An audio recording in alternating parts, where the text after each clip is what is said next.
That guy came at me with a fastball. I had a couple swings straight back, and I was like, you know what? Like, I'm gonna jump on this a little bit. I get lucky once in a while. I show that little skinny pop is what I'm gonna call it, and now it goes sometimes. IBL 2. As here's the 2-2 pitch from Jimenez, and this one's hammered on a line, and it is off the top of the wall and over the wall. Ryan Dos Santos has hit a home run.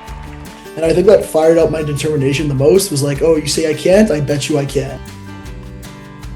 Ryan Dos Santos gets into this one. He hits it to left field, and it's gone. A little bit of Oppo Taco for Ryan Dos Santos. He hits it out to left field, and the Leafs have cut the lead to 1. When you're that connected as a group, it's really hard to see yourself going anywhere or wanting to win with anyone else. Yeah, for sure. So I was diagnosed with non-Hodgkin's lymphoma, stage 4B. So basically, it was terminal cancer is what they wanted to describe it as. For me, it's more of a story to show other kids that are going through treatments and that are going in the hospital right now that, like, there's still more to life after your treatment. Like, there's not just a give up point. Well, that is Ryan Dos Santos talking about his just unbelievable story of how he got to where he is in his baseball playing career and life as well. And I was really grateful that he was able to share that story on this episode of Leafs Weekly. That's coming up a little bit later on in the show. We also chat about the Toronto Maple Leafs this season and his college playing career as well, which was really fun to hear those stories. And this is Leafs Weekly, Episode 1, Season 4. Fourth season that we're doing this here on the Toronto Maple Leafs YouTube channel. So thanks so much for tuning in. This is a Toronto Maple Leafs team this year that maybe felt they didn't have the results that they wanted last season, but this year I think there's a lot of motivation to do better this season and try and contend for an Intercounty Baseball League championship once again. And Ryan Dos Santos is going to be a big part of that as well. Man, he was a big factor last year, had maybe his best season in the Intercounty Baseball League, although he had some good one throughout his college playing days as well that dated back to 2019. He hit .329 last season, led the Intercounty Baseball League in walks, and started to show off a little bit of power to his game as well. So very exciting to see Ryan Dos Santos this year with the Toronto Maple Leafs once again. Here's my conversation with Ryan. All right, pleased to be joined now by Ryan Dos Santos from the Toronto Maple Leafs. Ryan, baseball season's right off the corner. We're getting Leafs Weekly fired up again. How excited are you just to get back on the field again in 2025? I'm so excited to get back down to Christie Pitts, see all the boys again, see all the fans. Like, I'm excited to hear all the noise again this year. I don't know if there'd be a season that you'd be more excited to get back into, because you had a great season last year, hitting .329. You were voted as an Intercounty Baseball League All-Star. Just having that All-Star appearance and having so much success last year, does it make you more excited to kind of get on the field this year and give it another go? I mean, yeah, like, it always feels great coming off a good year to, like, go back and, like, try to repeat or try to be better. My whole, like, goal this year is to be better as a team, though, and, like, hopefully we get more team success on the field and deeper playoff run that means. And if I can contribute the best of my abilities with some speed and some power, it'd be great. Yeah, the power's starting to come around quite a bit for you with the 4 home runs last year. Something I've been impressed at, though, Ryan, is that a lot of the time when you see players start hitting for a little bit more power, they hit for a lower average, but that hasn't been the case for you. How have you been able to kind of implement the power into your game and still hit for a high average as well in the IBL?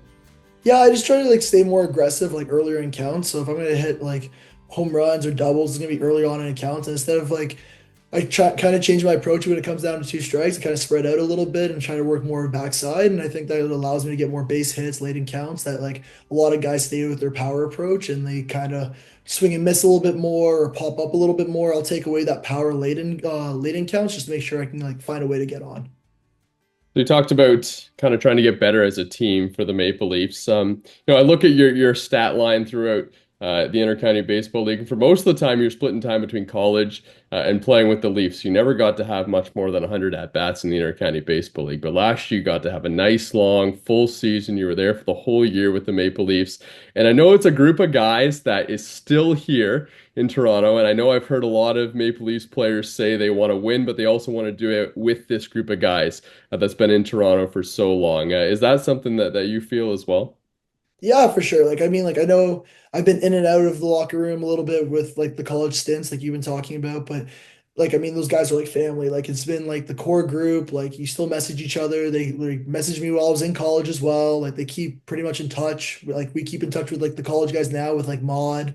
And like, I mean, like, when you're that connected as a group, it's really hard to see yourself going anywhere or wanting to win with anyone else. All right, Ryan, I want to dig back to earlier in your life and early in your playing career as well, because I know you have an unbelievable story just to get to where you are playing in the Intercounty Baseball League and throughout your college career as well, because you beat cancer when you were a lot younger. Can you kind of tell me about being 10 years old and having a diagnosis like that? Yeah, for sure. So I was diagnosed with non-Hodgkin's lymphoma, stage 4B. So basically, it was terminal cancer, is what they wanted to describe it as. I was diagnosed on my birthday, and then they didn't want to treat me. They told my dad to take me home. Like he like has like 2 more months to live. Like let him like kind of enjoy. And my dad's like, hell no. Whatever you can do to treat, like he's gonna try something. So we ended up doing chemo. 9 months of chemo, some blood transfusions, like the whole bit, the whole 9 yards. And we did some radiation, and then we had to get government approved, did some more radiation, and then, I mean, I got through it. I was able to like get my coordination coming back a little bit, and then I was able to play some sports with a few extra pieces. Like one story for sure is like I had a metal port in my chest, and I was telling Thomas earlier that I had to take a volleyball knee pad and put it on my chest and tape it around my body just so I can keep hitting and playing in games. And yeah, we definitely got a few doctors upset, but my parents stuck along with me along the way with it, so that was great. A process like that, especially being a kid, one who really wanted to play baseball, as I can tell through all the ways that you made it happen to be able to play baseball while still recovering at the time. That must have been an incredibly difficult process for you as well. Yeah, for sure. Like, I mean, like it was definitely hard. I mean, all the doctors that said I would never play sports again. Everyone thought I was gonna be like completely almost like just like a normal person where like couldn't do any sports, couldn't go to the gym anymore. Like they thought I wouldn't build up strength again. And I think that fired up my determination the most was like, oh, you say I can't, I bet you I can. And then like people would be like, okay, like fine, he's back playing baseball, but he'll never play competitive. And then I was like, okay, we'll see. And then I ended up joining OBJ, and then they're like, okay, that's it. After high school, he's done. And then I was like, no, I'm gonna find a way. And then I went to college, and then that was always my goal, is always to find like the next level. Like as soon as someone says I can't, I was like, oh, I'm gonna show you I can. Like that was always like my mentality growing up.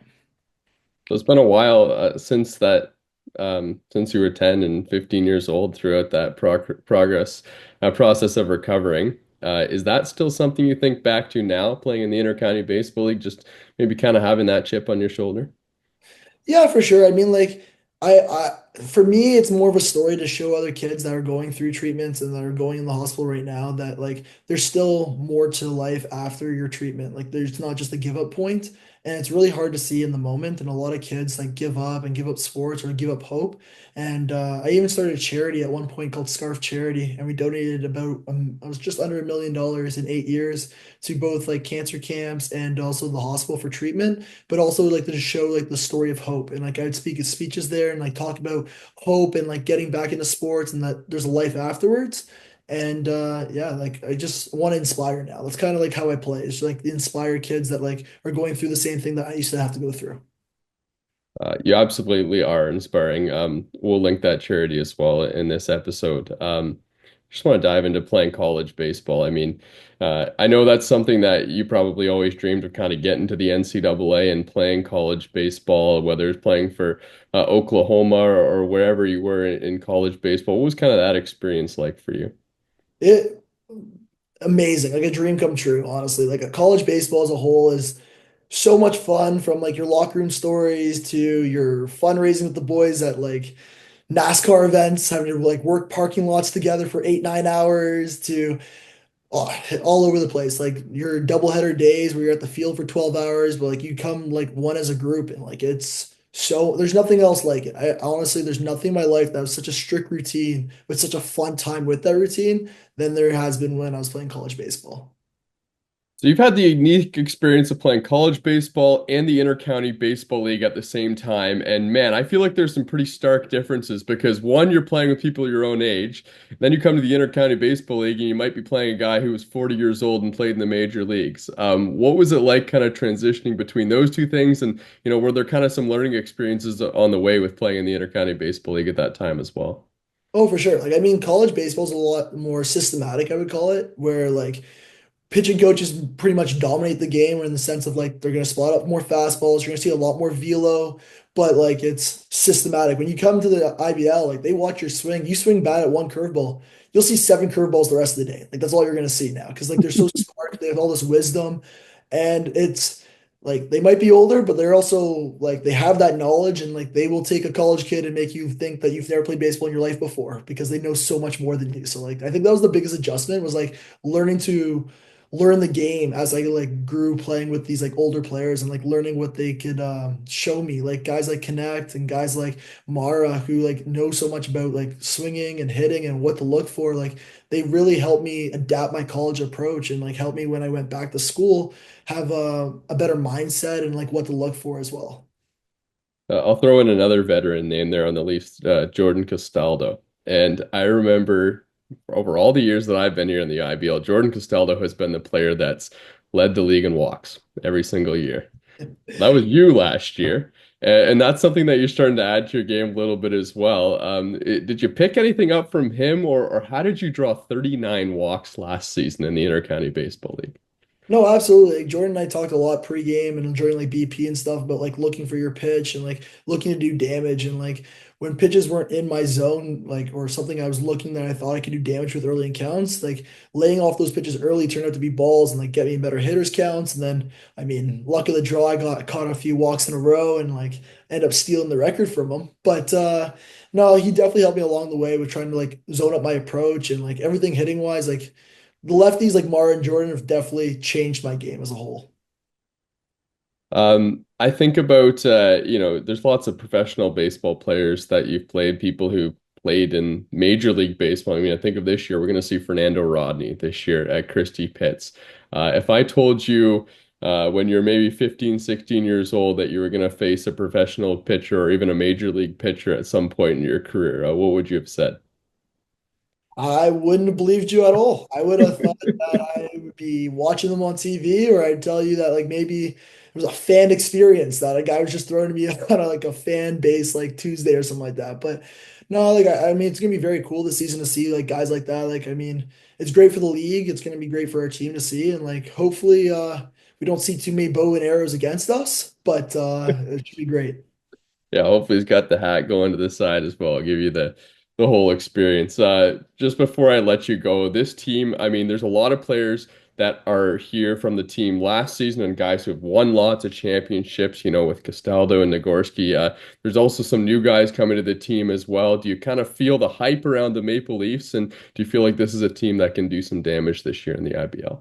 I really do. I think our team looks great. I think our team got faster. I think our team defensively got a lot better with Lempera. I think we added some pieces that we were definitely lacking last season in the sense of like defense and speed and some durability on the team now where we have some like added roster pieces. I think our team as a whole got better. So I definitely think that we'll make a deeper push. And I think being more collected as a team, we might have lost some power, but I definitely think that will be made up with some extra like steals and extra like clutch hitting. So I think we'll surprise a lot of people this year for sure. I'm sure you'll be adding to that speed element as well. Ryan, thanks so much for doing this, and best of luck this season. Thanks, Thomas, for having me. Appreciate it. Oh, great stuff there from Ryan Dos Santos. And that's going to do it for episode 1 of Leafs Weekly of this 2025 season, the home opener for the Toronto Maple Leafs. May 11th, they're taking on the Kitchener Panthers in their first game of the season. And that date could not come soon enough. It's exciting to see Intercounty Baseball League baseball just around the corner for the Toronto Maple Leafs. And if you check out the Instagram or the Twitter page for the Toronto Maple Leafs, you'll see there's a lot of new faces and a lot of old faces that you might recognize at the pits as well. So it'll be great to see the Toronto Maple Leafs this season try and improve on what they did last season and see if they can't win a couple playoff rounds as well.